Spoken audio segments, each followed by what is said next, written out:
Bismillahirrahmanirrahim. Assalamualaikum warahmatullahi wabarakatuh. Selamat malam Bu Feti dan rekan-rekan semua. Kami dari kelompok 1, saya Alfia dan rekan saya ada Pak Ardian, Pak Bagus, dan Pak Al-Harits. Hari ini kita akan membahas sosok yang tidak asing lagi, tentunya dan khususnya di dunia teknologi dan inovasi, seseorang yang sering disebut sebagai Iron Man-nya di dunia nyata, karena visi dan keberaniannya dalam menciptakan teknologi di masa depan. Dia adalah Elrif Mas. Beliau lahir pada tahun 1971 pada tanggal 28 Juni di Pretoria, Afrika Selatan. Pada presentasi ini kita akan mengeksplorasi perjalanan hidup Elon Musk mulai dari masa kecilnya di Afrika Selatan hingga menjadi salah satu tokoh paling berpengaruh di dunia saat ini. Sekarang kita lanjutkan ke pendidikan yang membentuk fondasi intelektualnya beliau. Elon Musk bersekolah di Pretoria Boys High School sampai tahun 1988, di mana ia menunjukkan minat awal dalam komputasi dan teknologi di sana. Pada tahun 1989 sampai 1991, Elon Musk pindah ke Kanada untuk bersekolah di Queen's University, Kingston, Ontario. Pada tahun 1992 sampai 1997, setelah 2 tahun di Queen's University, ia mentransfer studinya ke University of Pennsylvania di Amerika Serikat. Di sana, Elon Musk menyelesaikan 2 gelar, Bachelor of Science dalam bidang ekonomi dan Bachelor of Art dalam bidang fisika dari College of Art and Science. Selama masa studinya, Elon Musk mengembangkan minat yang mendalam pada energi terbarukan dan eksplorasi luar angkasa yang kemudian menjadi dasar banyak usahanya di masa sekarang. Di University of Pennsylvania, Musk terlibat dalam berbagai proyek penelitian dan kewirausahaan yang memperkuat fondasi pengetahuan dan keterampilannya dalam teknologi dan bisnis. Setelah melihat perjalanan pendidikan Elon Musk yang membentuk fondasi intelektualnya, sekarang kita melusuri berbagai tonggak karir yang telah dicapainya. Karir Musk dimulai dengan mendirikan Zip2, sebuah perusahaan perangkat lunak web yang kemudian diakuisisi oleh Compaq pada tahun 1959. Keberhasilannya berlanjut dengan mendirikan X.com yang kemudian berkembang menjadi PayPal dan diakuisisi oleh eBay pada tahun 2002. Pada tahun yang sama juga, ia mendirikan Space Exploration Technologies Corp atau SpaceX yang sering dikenal sekarang dengan tujuan mengurangi biaya transportasi ruang angkasa dan memungkinkan kolonisasi Mars. Di bawah kepemimpinannya, SpaceX telah mencapai banyak tonggak penting termasuk peluncuran roket Falcon dan pengembangan pesawat luar angkasa Dragon. Tidak hanya di bidang antariksa, Musk juga telah merevolusi industri otomotif melalui Tesla, sebuah perusahaan mobil listrik yang didirikan pada tahun 2004 dengan fokus pada inovasi teknologi dan keberlanjutan. Tesla telah menjadi pemimpin dalam produksi kendaraan listrik dan energi terbarukan. Musk juga mendirikan Neuralink dan The Boring Company yang masing-masing bertujuan untuk mengembangkan antarmuka atau otak komputer dan menginfrastruktur transportasi bawah tanah. Melalui berbagai inisiatifnya, Elon Musk telah menunjukkan kombinasi unik dari visi jangka panjang, keberanian dalam mengambil risiko, dan kemampuan untuk mewujudkan ide-ide menjadi kenyataan. Kiprahnya tidak hanya membawa perubahan signifikan dalam berbagai industri, tetapi juga menginspirasi generasi muda untuk berinovasi dan berpikir di luar batasan konvensional. Selanjutnya dilanjutkan oleh Pak Ardian. Mangga, Pak. Terima kasih Mbak Alfia. Berikutnya kita lanjutkan terkait dengan leadership style dari Elon Musk. Ya, jadi menurut ESR 2016 ya, Elon Musk ini dikategorikan sebagai seorang transformational leader ya, karena memang ada beberapa hal yang mendukung hal tersebut. Namun sebelum kita melangkah lebih lanjut, transformational leader itu apa sih? Jadi transformational dan transaksional leader ini pertama diperkenalkan oleh James Byrne di tahun 1978. Ini jadi transaksional leader ini berfokus pada pemberian reward ya atas usaha yang dikerjakan oleh timnya. Sedangkan untuk transformational leader ini lebih berfokus pada kebutuhan intrinsik, termasuk tujuan jangka pendek dari setiap individu yang ada di tim tersebut. Nah, kemudian menurut Judge and Piccolo 2004, ini ciri-ciri dari transformational leader ada 4 ya. Yang pertama adalah idealized influence, kemudian inspiration motivation, kemudian intellectual stimulation, dan yang terakhir adalah individual consideration. Jadi ada 4 ciri-ciri dari transformational leadership. Mungkin kita akan bahas di slide berikutnya. Bisa di next, Mbak Alfia. Baik, yang ciri-ciri pertama dari transformational leadership adalah idealized influence, atau beberapa referensi menyebutkan sebagai charismatic influence. Jadi seorang transformational leadership ini harus memiliki karisma yang kuat, sehingga timnya akan mengikuti apa yang menjadi arahan dia gitu ya.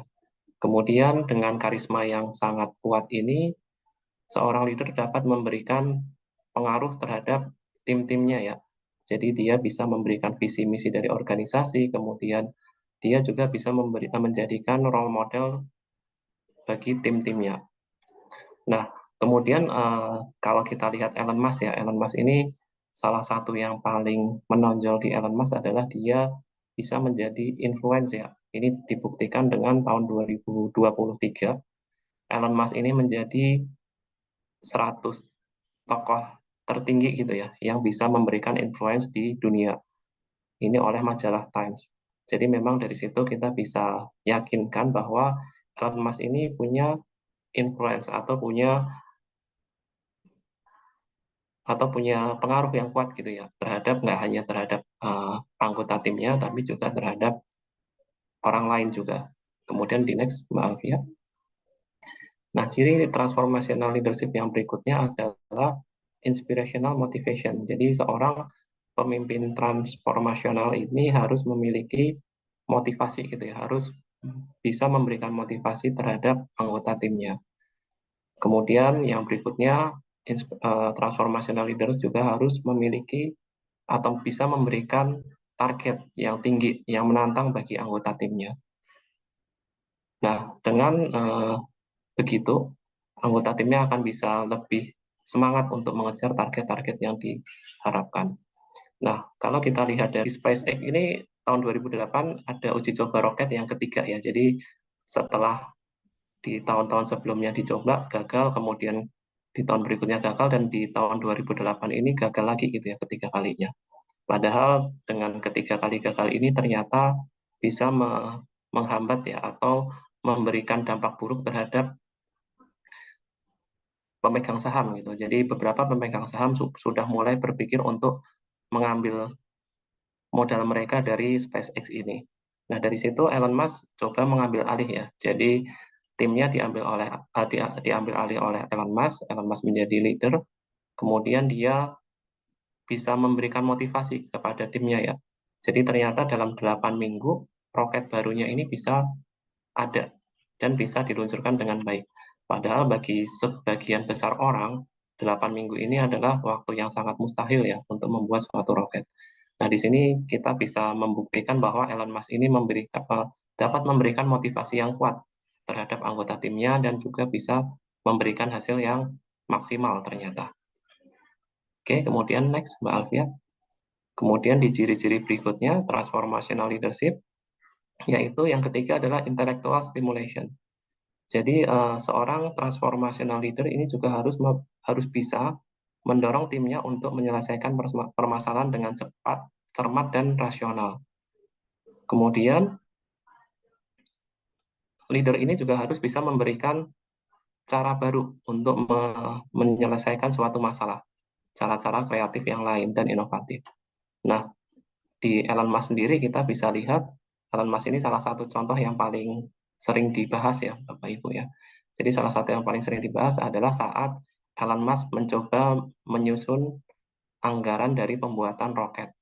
Jadi Elon Musk ini saat menyusun anggaran roket, alih-alih dia membuat rincian yang sangat detail gitu ya, yang membutuhkan waktu lama, kemudian membutuhkan survei-survei, ternyata Elon Musk mengambil salah satu contoh yang ada di pasar gitu ya, roket dalam skala kecil yang ada di pasar, dia kemudian mencoba menganalisa itu, dan ternyata bisa membuat anggaran yang presisi hanya dengan contoh yang ada di pasar. Nah, ini yang mungkin bagi sebagian orang itu tidak pernah terpikirkan gitu ya. Ternyata Elon Musk bisa berpikir sejauh itu. Oke, kemudian next, Mbak Alfia.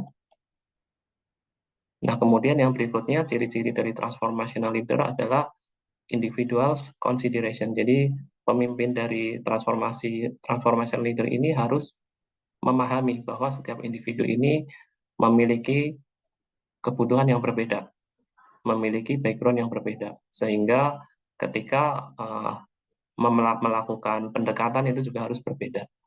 Nah, menurut ini ada referensi ya, menurut Singh dan Esar 2016, ini ternyata Elon Musk ini tidak pernah mengkritik secara personal kepada anggota timnya. Jadi di sini membuktikan bahwa Elon Musk ini bisa dikategorikan sebagai transformational leader karena dia tahu nih setiap individu itu punya punya kebutuhan yang spesifik dan dia tidak pernah menyerang secara personal terhadap anggota timnya. Meskipun mungkin ada hal-hal yang tidak sesuai dengan apa yang diharapkan. Oke, kemudian selanjutnya bisa dilanjutkan oleh Pak Bagus ya. Baik, berikutnya kita akan membahas satu persatu aspek leadership yang diterapkan oleh Elon Musk. Yang pertama itu kita akan melihat dari konsep management versus leadership. Jadi di sini ada beberapa aspek ya, ada 7 buah aspek. Yang pertama setting direction. Jadi di setting direction ini analisis kami mengatakan bahwa ratingnya tinggi gitu ya, ada di high, karena Elon Musk ini menetapkan tujuan yang jelas dan ambisius untuk perusahaannya seperti menjajah Mars dengan SpaceX dan mempercepat transisi dunia ke energi berkelanjutan dengan Tesla gitu. Jadi lumayan di atas normal gitu ya dari setting dari objektif perusahaan-perusahaan pada umumnya.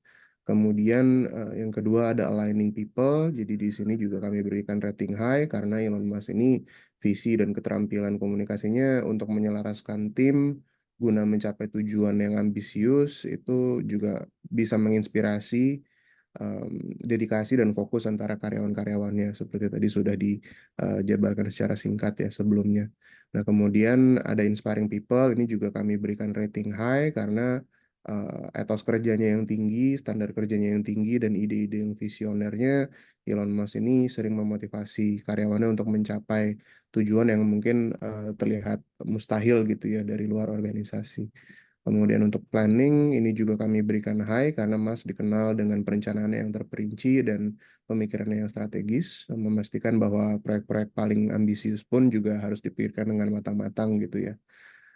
Nah, kemudian yang kelima ada organizing. Kalau di sini kami berikan rating moderate karena meskipun perusahaan dari Musk ini terorganisir dengan baik, tapi untuk mencapai produktivitas yang tinggi itu pendekatannya kadang-kadang dapat menyebabkan stres yang tinggi juga dan perputaran kerja yang tinggi, menunjukkan ruang untuk perbaikan di dalam organisasi. Nah, hal ini juga kadang-kadang kita tidak jarang lihat gitu ya kalau buka di Twitter atau di X gitu, Musk ini bisa secara publik eh, komplain tentang standar yang ada di timnya dan sebagainya, atau mungkin standar yang ditinggalkan oleh Twitter terdahulu sebelum akhirnya bertransisi menjadi X itu banyak dikeluhkan secara publik, sehingga tentunya secara internal itu bisa memberikan tekanan yang tinggi. Kemudian yang keenam itu ada actuating, ini juga kami berikan high karena Elon Musk ini secara aktif mendorong timnya untuk melaksanakan rencana dan mencapai tujuan. Lalu sering juga memimpin dengan contoh dan terlibat langsung dalam pekerjaan yang ada. Berikutnya untuk controlling juga kami berikan high karena Mas mempertahankan kontrol ketat atas pekerjaan atau proyek-proyek yang ada untuk memastikan bahwa proyeknya memenuhi standar yang tinggi, menekankan presisi dan akuntabilitas dari pekerjaan yang diberikan.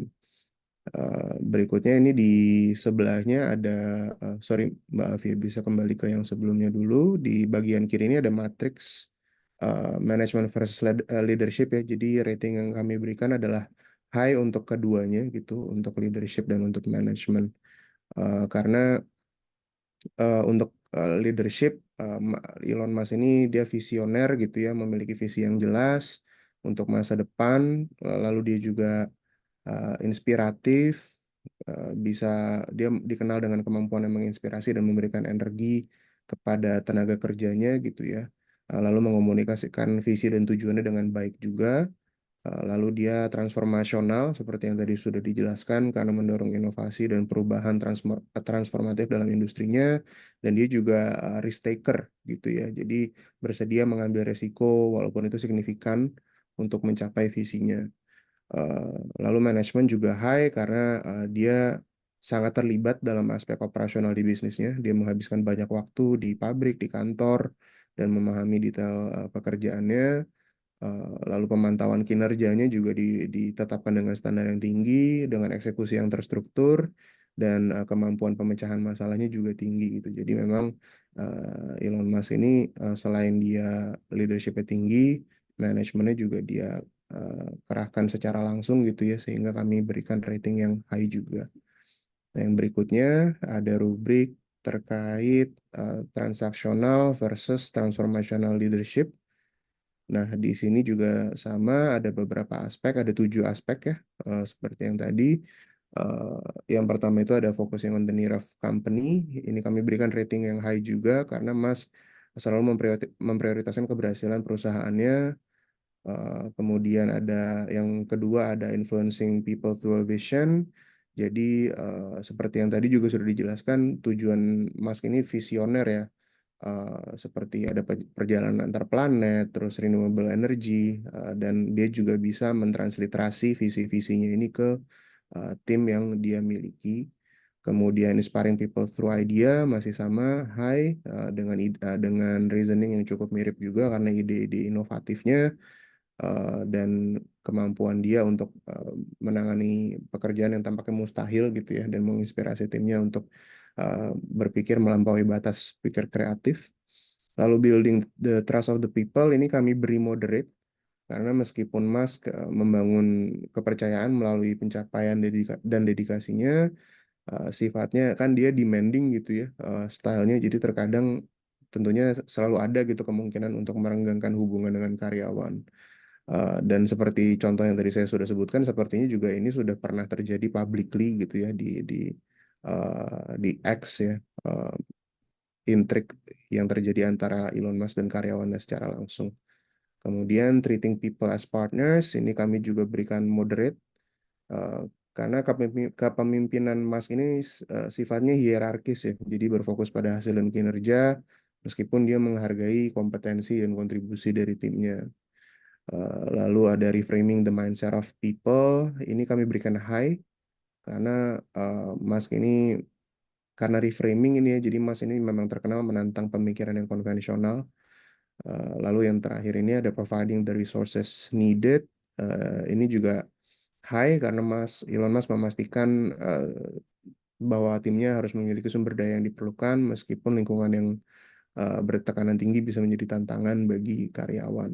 Lalu ini ada matrix juga, transactional versus transformational. Ini juga kami berikan high untuk keduanya.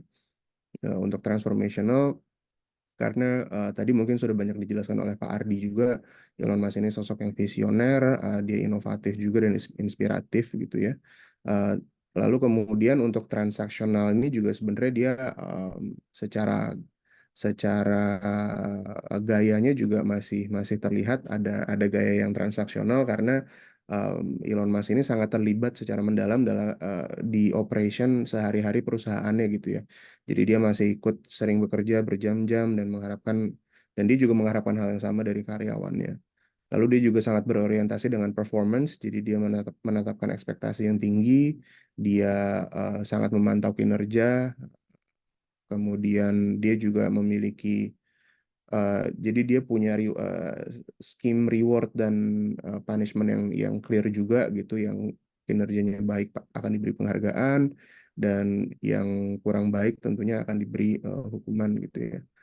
Kemudian ada karena manajemennya juga terstruktur, jadi Mas ini fokus pada pelaksanaan dan efisiensi operasional. Nah, maka dari itu selain memang dia transformasional, tapi gaya yang transaksional itu juga masih ditunjukkan oleh Elon Musk. Berikutnya ada rubrik terakhir yaitu traits of leadership. Ini ada 15 poin ya, di mana semuanya high, dari fearlessness, completion, commitment, inspiration, assuredness, penetration, intelligence, energy, integrity, perception, consistency, reduction of risk, leaders and brand, innovation, dan coaching. Jadi Elon Musk ini adalah pemimpin yang tak kenal takut dan berkomitmen kuat. Dia menunjukkan keberaniannya melalui kesediaannya untuk menerima kegagalan dan membuat keputusan yang berani. Dia juga menyelesaikan pekerjaan-pekerjaan yang ambisius dengan prioritas yang efektif dan kolaboratif. Lalu dia juga punya koneksi psikologis yang cukup mendalam gitu ya dengan tujuan-tujuan yang ingin dia capai. Dan dengan itu Mas juga mencoba untuk menginspirasi dan memberdayakan timnya dengan optimisme yang sama dengan gairah yang dimiliki oleh seorang Elon Musk ini ya. Lalu dia juga menyeimbangkan tujuan jangka pendek dan panjang dengan pendekatan yang tough tadi ya, tapi juga tetap berusaha untuk manusiawi. Lalu dia juga punya energi kewirausahaan dan urgensi yang mendorong perubahan dan inovasi. Jadi dari semua traits of leadership ini, Elon Musk ini kami berikan high. Kemudian ya ini Elon Musk juga terus mempromosikan inovasi dan mendorong timnya untuk unggul dengan gaya leadership yang direct dan demanding gitu ya. Saya rasa itu untuk detail traits of leadership style yang dimiliki oleh Elon Musk.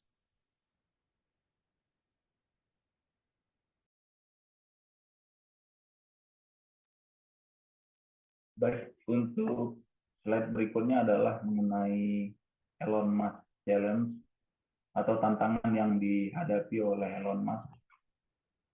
Sebagaimana yang sudah disampaikan oleh Mbak Alfia di awal, bahwasanya Elon Musk adalah salah satu orang yang paling terkenal sekarang di dunia dan paling berpengaruh karena pandangannya yang kontroversial dan perusahaan teknologi yang didirikannya. Namun ternyata dengan apa yang sudah dia peroleh sampai sekarang, begitu banyak tantangan dan rintangan yang dihadapi, yaitu yang pertama kompleksitas hukum dan regulasi, seperti menghadapi SEC atau Securities of Exchange Commission.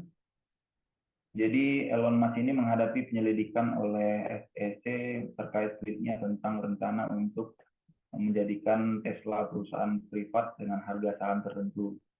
Jadi akhirnya setelah itu berujung pada penyelesaian hukum yang memaksa dia untuk mundur sebagai ketua Tesla dan membayar denda.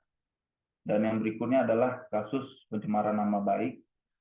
Jadi Elon Musk ini juga pernah menghadapi tuntutan pencemaran nama baik terkait komentarnya yang kontroversial terhadap seorang penyelam yang berpartisipasi dalam penyelamatan tim sepak bola Thailand yang terjebak di gua.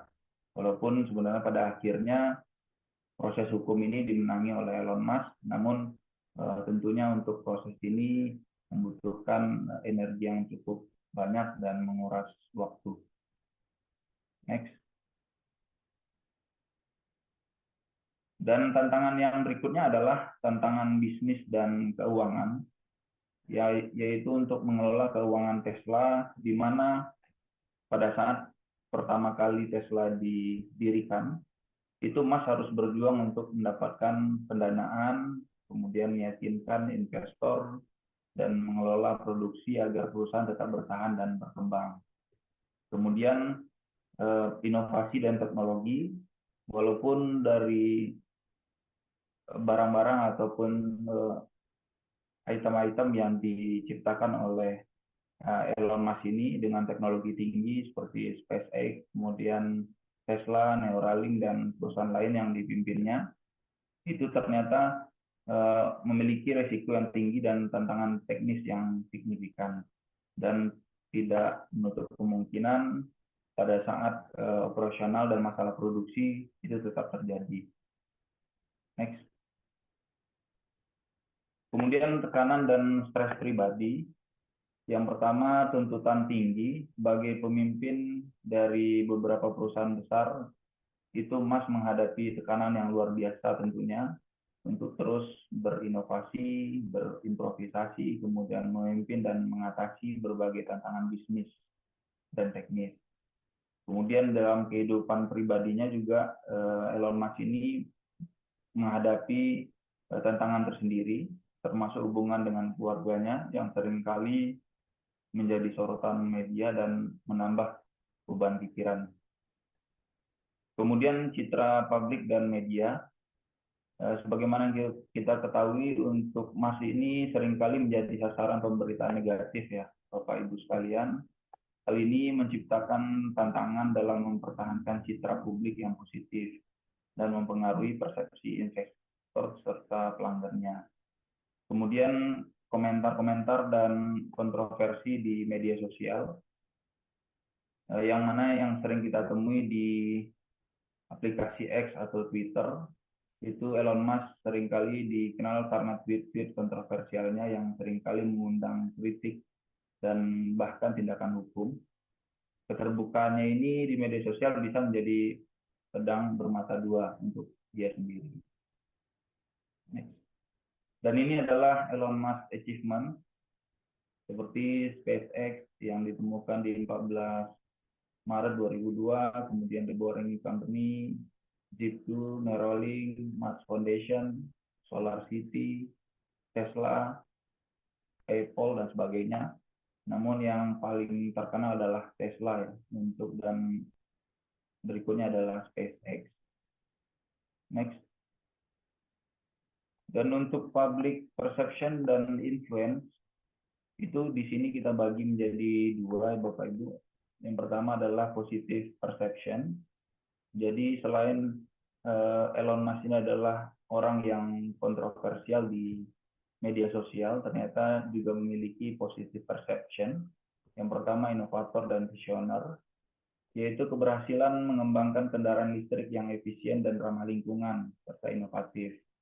Kemudian yang kedua, advokat lingkungan, dikarenakan Elon Musk berusaha untuk mengurangi ketergantungan pada bahan bakar fosil dan mendorong adopsi energi terbarukan seperti mobil listrik, kemudian panel surya, dan sistem penyimpanan energi. Dan yang ketiga adalah pengusaha teknologi seperti Neuralink, kemudian The Boring Company, dan yang keempat adalah aktif di media sosial. Jadi ketika aktif di media sosial ini, Elon Musk sering berkomunikasi langsung dengan fans dan kritikusnya. Kemudian yang berikutnya adalah negative perception. Yang pertama tentunya adalah perilaku kontroversialnya, Bapak Ibu, dikarenakan Elon Musk ini seringkali memicu kontroversi melalui tweet-tweetnya yang spontan dan kadang-kadang tidak terduga. Contohnya adalah tentang rencana privatisasi Tesla yang menyebabkan penyelidikan SEC dan komentar kontroversial terhadap pandemi COVID-19. Dan yang kedua adalah kondisi kerja yang terlalu banyak menuntut. Jadi dari beberapa referensi yang kita pahami dan kita baca, adanya tuduhan tentang jam kerja yang panjang, kemudian tekanan yang tinggi, dan tingkat turnover yang tinggi. Dan yang ketiga adalah pengaruh pasar yang besar. Jadi tweet Musk ini memiliki kemampuan untuk menggerakkan pasar saham dan harga cryptocurrency, sehingga menimbulkan kekhawatiran tentang manipulasi pasar. Nah, kemudian untuk perubahan harga yang tiba-tiba akibat pernyataan Musk itu mempengaruhi investor tentunya, dan menimbulkan perdebatan tentang regulasi media sosial untuk toko yang memiliki pengaruh besar. Kemudian yang keempat, seperti yang sudah disampaikan oleh Pak Ardian tadi, adalah gaya kepemimpinan yang tidak konvensional. Gaya kepemimpinan Mas ini langsung dan seringkali impulsif, membuat beberapa pihak merasa ragu. Karena kan keputusan-keputusan yang diambil secara real time itu tidak dilakukan konsultasi yang mendalam terlebih dahulu, sehingga memunculkan pertanyaan tentang stabilitas dan konsistensi dalam manajemen perusahaan. Next.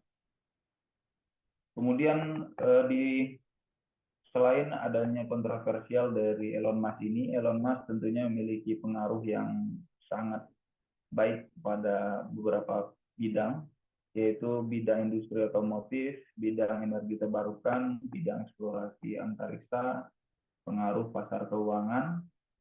Jadi yang pertama, untuk dari sisi otomotif, dengan mengembangkan EV yang dapat diakses dan efisien, itu Tesla telah mendorong produsen otomotif lain untuk meningkatkan investasi dan pengembangan dalam teknologi EV.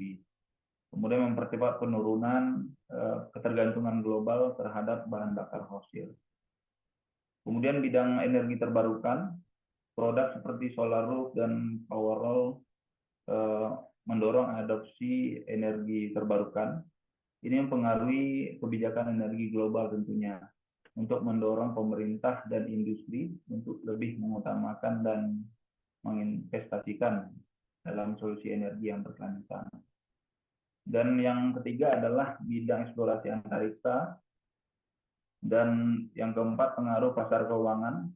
Jadi yang seperti sudah dijelaskan sebelumnya, tweet dan komentar publik Mas ini seringkali mempengaruhi nilai saham dan pasar kripto, dan menunjukkan bagaimana tokoh publik dengan pengaruh besar dapat mempengaruhi sentimen pasar dan keputusan investasi. Next. Dan untuk pengaruhnya yang lain adalah bidang transportasi massal. Usaha-usaha ini berfokus pada peningkatan efisiensi transportasi melalui teknologi inovatif seperti Hyperloop dan terowong bawah tanah. Kemudian dampak sosial dan budaya, kepribadian dan proyek Mas itu telah memberikan inspirasi tentunya bagi pengusaha dan pemikir inovatif di seluruh dunia, dan mendorong lebih banyak orang untuk mengambil risiko dan mengejar solusi kreatif untuk masalah global. Next.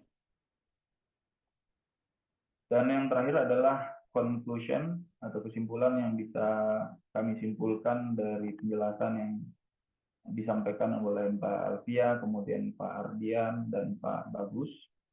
Yang pertama mengenai Elon Musk ini. Elon Musk memiliki gaya kepemimpinan transformasional. Jadi memiliki karisma yang kuat, inspirasi yang tinggi, kemampuan stimulasi intelektual, dan perhatian individu terhadap anggota timnya, yang membuat dia ini dikategorikan sebagai seorang pemimpin transformasional. Yang kedua, Elon Musk memiliki kemampuan motivasi dan inspirasi.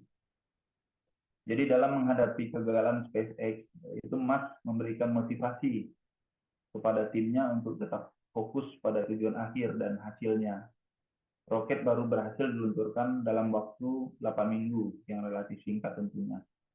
Kemudian yang ketiga, Elon Musk memiliki kemampuan stimulasi intelektual, yaitu menunjukkan cara kreatif dan rasional dalam menghitung estimasi biaya pembuatan roket, serta mendorong timnya untuk menemukan cara-cara baru yang lebih efektif dalam menyelesaikan masalah. Kemudian kesimpulan berikutnya adalah Elon Musk memiliki perhatian individu terhadap anggota timnya.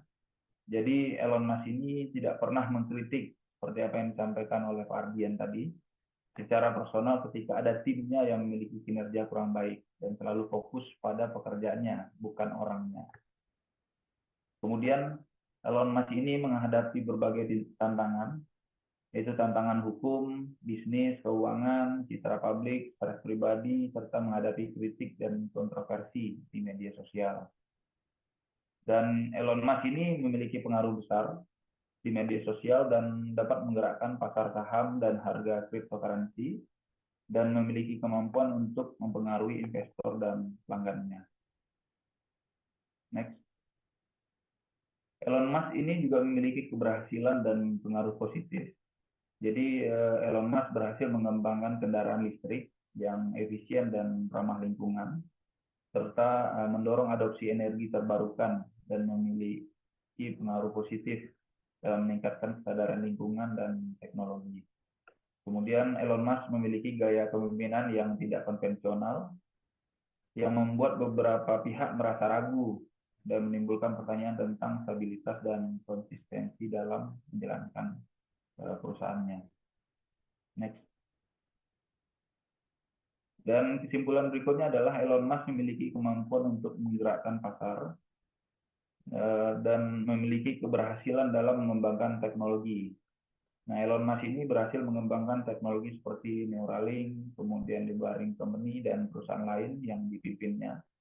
yang menunjukkan kemampuan inovatif dan berkelanjutan dalam mengembangkan teknologi.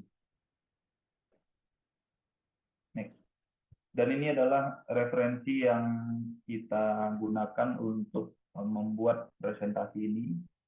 Jadi mulai dari Eaton Acer, kemudian T.A. Judge, M. Ting, Avance, T. Higgins, Nicky Wolf, Mark Harris, dan T. Bailey. Dan beberapa referensi ini kita coba telah dan pahami secara garis besar, dan poin-poinnya sudah kita masukkan ke slide presentasi. Mungkin itu yang bisa disampaikan. Terima kasih atas perhatiannya. Kami dari kelompok 1 mengucapkan terima kasih. Mohon maaf apabila ada kekurangan, dan saya kembalikan ke Mbak Alfia.